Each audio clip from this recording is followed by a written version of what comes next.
District Collector, Election Commissioner, Advisors of Prime Minister and other ministers, Department Heads of various ministries തുടങ്ങിയിട്ടുള്ള ഉയർന്ന പോസ്റ്റുകളിൽ പല IAS ഉദ്യോഗസ്ഥരെയും നമ്മൾ കണ്ടിട്ടുണ്ട്. എങ്ങനെയാണ് ഒരു IAS ഓഫീസറുടെ കരിയർ പ്രോഗ്രസ് ചെയ്യുന്നത്? എന്താണ് അവരുടെ സാലറി സ്കെയിൽ? മറ്റെന്തൊക്കെ പെർക്സ് ആണ് ഒരു IAS ഓഫീസർക്ക് ലഭിക്കുന്നത്? ഇന്ന് നമ്മൾ ഡിസ്കസ് ചെയ്യാൻ പോകുന്നത് ഈ കാര്യങ്ങളൊക്കെയാണ്. Hello everyone, welcome to the session salary scale and career progression of Indian administrative service. LBSNAയിൽ വെച്ച് നടക്കുന്ന ഫേസ് 1 ട്രെയിനിങ്ങോട് കൂടിയാണ് ഒരു IAS ഓഫീസറുടെ കരിയർ സ്റ്റാർട്ട് ചെയ്യുന്നത്. പിന്നീട് അലോട്ടഡ് കേഡറിലുള്ള ഡിസ്ട്രിക്ട് ലെവൽ ട്രെയിനിങ് ഉണ്ടായിരിക്കുന്നതാണ്. After that, there will be phase 2 training in LBSNA and it include foreign attachment of 1 week. അതിനുശേഷം 3 മാസത്തെ സെൻട്രൽ ഗവൺമെന്റിലുള്ള അസിസ്റ്റന്റ് സെക്രട്ടറി എന്ന് പറയുന്ന ഒരു നോമിനൽ പൊസിഷൻ ഉണ്ടായിരിക്കുന്നതാണ്. പിന്നീടാണ് നമ്മൾ പറഞ്ഞ പോലെ sub divisional magistrate, joint magistrate or sub collector എന്ന റോൾ ഒരു IAS ഓഫീസർക്ക് ലഭിക്കുന്നത്. ഈ ഒരു സബ് ഡിവിഷണൽ ലെവൽ റോൾ കഴിയുന്നതോടുകൂടി municipal commissioner, district development officer or chief development officer എന്ന നിലയിലുള്ള പോസ്റ്റിംഗ് ആണ് ലഭിക്കുന്നത്. ഇത് കഴിയുമ്പോഴാണ് ഒരു ജില്ലാ ഭരണകൂടത്തിന്റെ മുഴുവൻ ഉത്തരവാദിത്തമുള്ള ഡിസ്ട്രിക്ട് മജിസ്ട്രേറ്റ് അഥവാ കലക്ടർ എന്ന് പറയുന്ന റോളിലേക്ക് ഒരു IAS ഉദ്യോഗസ്ഥനെ നിയോഗിക്കുന്നത്. ഈ ഒരു ജില്ലാ ഭരണകൂടത്തിന്റെ ഉത്തരവാദിത്തം കഴിയുന്നതോടുകൂടി ഒരു IAS ഓഫീസർക്ക് ഡയറക്ടർ അല്ലെങ്കിൽ ജോയിന്റ് സെക്രട്ടറി ലെവലിൽ ഏതെങ്കിലും സ്റ്റേറ്റ് സെക്രട്ടേറിയറ്റ്സിൽ വർക്ക് ചെയ്യാവുന്നതാണ്. ഇനി കുറച്ചു വർഷത്തെ സർവീസിന് ശേഷം ഒരു IAS ഓഫീസർക്ക് വേണമെങ്കിൽ ഡെപ്യൂട്ടേഷനിൽ സെൻട്രൽ ഗവൺമെന്റിൽ സർവീസിന് പോകാവുന്നതാണ്. അല്ല എങ്കിൽ ഏതെങ്കിലും സ്റ്റേറ്റ് സെക്രട്ടേറിയറ്റിലോ സെൻട്രൽ സെക്രട്ടേറിയറ്റിലോ പ്രിൻസിപ്പൽ അല്ലെങ്കിൽ അഡീഷണൽ സെക്രട്ടറി എന്ന നിലയിലായിരിക്കും പോസ്റ്റിംഗ് ലഭിക്കുന്നത്. അത് കഴിഞ്ഞാൽ ഏതെങ്കിലും ഒരു സംസ്ഥാനത്തിന്റെ ചീഫ് സെക്രട്ടറി ആയിട്ടോ അല്ലെങ്കിൽ ക്യാബിനറ്റ് സെക്രട്ടറിയോ ആയിട്ടാണ് ഒരു IAS ഓഫീസറിന്റെ കരിയർ അവസാനിക്കുന്നത്. ഒരു IAS ഓഫീസറുടെ കരിയറിന്റെ തുടക്കത്തിൽ ഹോം കേഡറുകൾക്കൊപ്പം ഡിസ്ട്രിക്ട് ട്രെയിനിങ്ങും പിന്നീട് സബ് ഡിവിഷണൽ ലെവലിലുള്ള assistant collector cum sub district magistrate എന്ന് പറയുന്ന ഒരു റോളുമാണ് ഒരു IAS ഓഫീസർക്ക് ലഭിക്കുന്നത്. നിയമിക്കപ്പെട്ട സബ് ഡിവിഷനിലെ ലോ ആൻഡ് ഓർഡർ മെയിൻറ്റെയിൻ ചെയ്യുക, അവിടുത്തെ വികസന പ്രവർത്തനങ്ങൾക്ക് നേതൃത്വം നൽകുക തുടങ്ങിയവയാണ് ഒരു SDM എന്ന നിലയിൽ IAS ഓഫീസറുടെ റോൾ എന്ന് പറയുന്നത്. ട്രെയിനിങ് പൂർത്തിയാകുന്നതോടുകൂടി വിവിധ മിനിസ്ട്രികളിലോ അല്ലെങ്കിൽ ഡിപ്പാർട്ട്മെന്റുകളിലോ അല്ലെങ്കിൽ union government, state government, local government എന്നിവയുടെ അണ്ടറിലുള്ള ഏതെങ്കിലും എസ്റ്റാബ്ലിഷ്മെന്റ്സിലോ IAS ഓഫീസേഴ്സിനെ നിയോഗിക്കാറുണ്ട്. സെൻട്രൽ സെക്രട്ടേറിയറ്റിന്റെ വർക്കിംഗ് എങ്ങനെയാണ് എന്ന് മനസ്സിലാക്കുന്നതിന് വേണ്ടി 2015 അസിസ്റ്റന്റ് സെക്രട്ടറി എന്ന് പറയുന്ന ഒരു പുതിയ പോസ്റ്റിംഗ് തുടങ്ങിയിട്ടുണ്ട്. ഇതുവഴി ഡൽഹിയിലേക്ക് 3 മാസത്തെ അസൈൻമെന്റിന് അവരുടെ ട്രെയിനിങ് പ്രോഗ്രാമിന്റെ ഭാഗമായിട്ട് IAS ഓഫീസേഴ്സിനെ പറഞ്ഞയക്കുന്നു. ഈ ഒരു പുതിയ പോസ്റ്റിന്റെ ഭാഗമായിട്ട് അസിസ്റ്റന്റ് സെക്രട്ടറീസ് അവരുടെ മേഖലയിലുള്ള ഒരു പോളിസി പ്രൊജക്റ്റുമായിട്ട് വർക്ക് ചെയ്യും. പിന്നീട് ഈ പ്രൊജക്റ്റുകൾ അവരുടെ റെസ്പെക്റ്റീവ് മന്ത്രാലയവുമായിട്ട് അവർ പ്രസന്റ് ചെയ്യുന്നതായിരിക്കും. ഇതിൽ നിന്നും 36 പ്രൊജക്റ്റുകൾ എല്ലാ സെക്രട്ടറിമാരുടെ മുമ്പിലും അതിലെ 16 മികച്ച പ്രൊജക്റ്റുകൾ ക്യാബിനറ്റ് സെക്രട്ടറിമാരുടെ മുമ്പിലും പ്രസന്റ് ചെയ്യാനുള്ള അവസരം ഉണ്ടായിരിക്കും.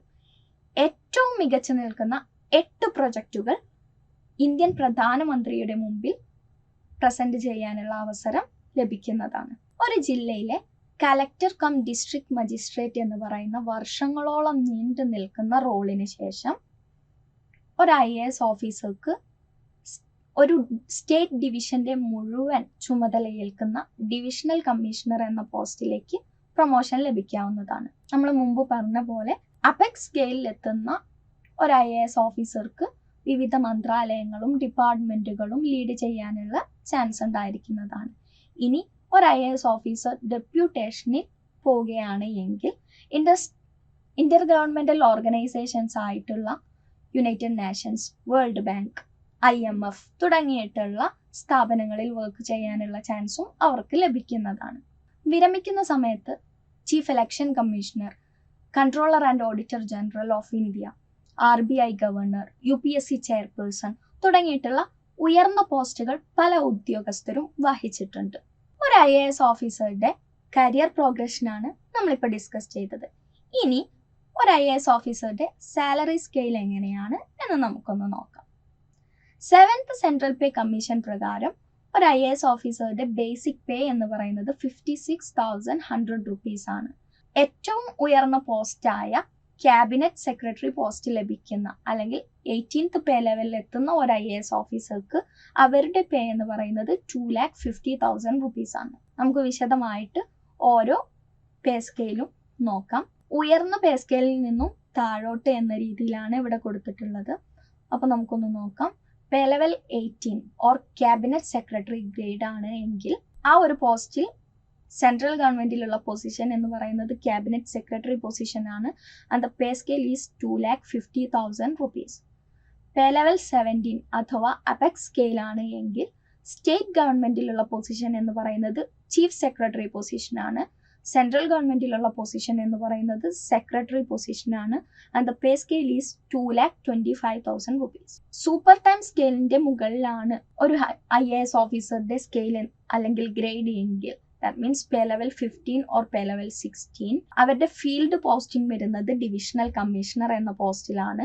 സ്റ്റേറ്റ് ഗവൺമെന്റിലുള്ള പൊസിഷൻ എന്ന് പറയുന്നത് പ്രിൻസിപ്പൽ സെക്രട്ടറി പൊസിഷൻ ആണ്. സെൻട്രൽ ഗവൺമെന്റിലുള്ള പൊസിഷൻ എന്ന് പറയുന്നത് അഡീഷണൽ സെക്രട്ടറി പൊസിഷനിലാണ്. And the pay scale is 1,82,200 rupees to 2,24,100 rupees. Pay level 14 മുകളിലാണ് എങ്കിൽ ഫീൽഡ് പോസ്റ്റിംഗ് വരുന്നത് ഡിവിഷണൽ കമ്മീഷണർ തന്നെയാണ്. സ്റ്റേറ്റ് ഗവൺമെന്റിലുള്ള പൊസിഷൻ എന്ന് പറയുന്നത് സെക്രട്ടറി കം കമ്മീഷണർ ആണ്. സെൻട്രൽ ഗവൺമെന്റിലുള്ള പൊസിഷൻ എന്ന് പറയുന്നത് ജോയിന്റ് സെക്രട്ടറി ആണ്. And the pay scale is 1,44,200 to 2,18,200. Selection grade അഥവാ പേ ലെവൽ 13 ആണ് എങ്കിൽ ഫീൽഡ് പോസ്റ്റിംഗ് വരുന്നത് കളക്ടർ കം ഡിസ്ട്രിക്ട് മജിസ്ട്രേറ്റ് ആണ്. സ്റ്റേറ്റ് ഗവൺമെന്റിലുള്ള പൊസിഷൻ എന്ന് പറയുന്നത് special secretary come director. Position in the government of India എന്ന് പറയുന്നത് director. Pay scale 1,18,500 to 2,14,100 rupees. Pay level 12 അല്ലെങ്കിൽ ജൂനിയർ അഡ്മിനിസ്ട്രേറ്റീവ് ഗ്രേഡ് ആണ് എങ്കിൽ ഫീൽഡ് പോസ്റ്റിംഗ് വരുന്നത് സെയിം ആണ്. സ്റ്റേറ്റ് ഗവൺമെന്റിലുള്ള പൊസിഷൻ വരുന്നത് ജോയിന്റ് സെക്രട്ടറി ആണ്. സെൻട്രൽ ഗവൺമെന്റിലുള്ള പൊസിഷൻ എന്ന് പറയുന്നത് ഡെപ്യൂട്ടി സെക്രട്ടറി ആണ്. And the pay scale is 78,800 rupees to 1,91,500 rupees. Senior time scale അല്ലെങ്കിൽ പേ ലെവൽ 11 ആണ് എങ്കിൽ ഫീൽഡ് പോസ്റ്റിംഗ് വരുന്നത് deputy collector cum additional district magistrate. State ഗവൺമെന്റിലുള്ള പൊസിഷൻ വരുന്നത് ഡെപ്യൂട്ടി സെക്രട്ടറി. സെൻട്രൽ ഗവൺമെന്റിലുള്ള പൊസിഷൻ വരുന്നത് under secretary. And the pay scale is 67,700 rupees to 1,60,000 rupees. ഏറ്റവും junior time scale ആയിട്ടുള്ള പേ ലെവൽ 10 വരുന്ന സമയത്ത് ഫീൽഡ് പോസ്റ്റിംഗ് വരുന്നത് assistant collector cum sub district magistrate. State ഗവൺമെന്റിലുള്ള പൊസിഷൻ വരുന്നത് അണ്ടർ സെക്രട്ടറി പോസ്റ്റ് ആണ്. സെൻട്രൽ ഗവൺമെന്റിലുള്ള പൊസിഷൻ വരുന്നത് അസിസ്റ്റന്റ് സെക്രട്ടറി പോസ്റ്റ് ആണ്. പേ സ്കെയിൽ എന്ന് പറയുന്നത് ഏറ്റവും ബേസിക് പേ ആയിട്ടുള്ള 56,100 rupees to 1,32,000 rupees ആണ്. ഇത് കൂടാതെ ഒരു IAS ഓഫീസർക്ക് ലഭിക്കുന്ന മറ്റ് പേർക്സ് എന്തൊക്കെയാണെന്ന് നമുക്കൊന്ന് നോക്കാം. They will get house rent allowance, DNS allowance, medical allowance, ആവശ്യമാണ് എങ്കിൽ house hold helps such as cooks, gardeners etcetera. പിന്നെ ആവശ്യത്തിനനുസരിച്ചിട്ടുള്ള സെക്യൂരിറ്റി കവറും അവർക്ക് ലഭിക്കുന്നതായിരിക്കും. ഡിസ്ട്രിക്ട് അല്ലെങ്കിൽ സ്റ്റേറ്റ് ലെവൽ പോസ്റ്റിംഗ് ആണ് എങ്കിൽ ട്രാൻസ്പോർട്ടേഷൻ ഗവൺമെന്റ് ട്രാൻസ്പോർട്ടേഷൻ ആയിരിക്കും. അതുപോലെ മൊബൈൽ, ഇന്റർനെറ്റ്, ടെലിഫോൺ ചാർജസ് എല്ലാം അവർക്ക് ഗവൺമെന്റ് വഹിക്കുന്നതായിരിക്കും. ഡ്യൂട്ടി സമയത്ത് ഗവൺമെന്റ് റെസ്റ്റ് ഹൗസിലും ഗവൺമെന്റ് ബംഗ്ലാവ്സിലും ആയിരിക്കും stay and it will be on free of cost.